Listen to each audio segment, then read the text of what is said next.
Videoricetta del mio Danubio ripieno alla Nutella. Parto con l'impasto: farina, zucchero, latte, uova e lievito di birra. Impasto il tutto per circa 10-15 minuti, dopodiché aggiungo il burro e il sale.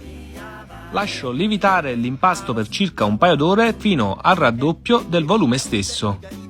Una volta pronto, formo degli stagli da circa 20 grammi. Arrotolo gli stagli creando delle palline lisce in superficie. Intanto imburro una tortiera da 30 cm e adagio le palline all'interno alla distanza di mezzo centimetro l'una dall'altra. Lascio lievitare per un paio d'ore e spennello con uova in superficie. In forno a 190 per 25-30 minuti forno statico. Una volta freddo lo capovolgo e formo dei fori sotto ogni pallina. Inserisco la Nutella in un sacco a poche e vado a farcire ogni singola pallina rendendo il Danubio golosissimo alla Nutella.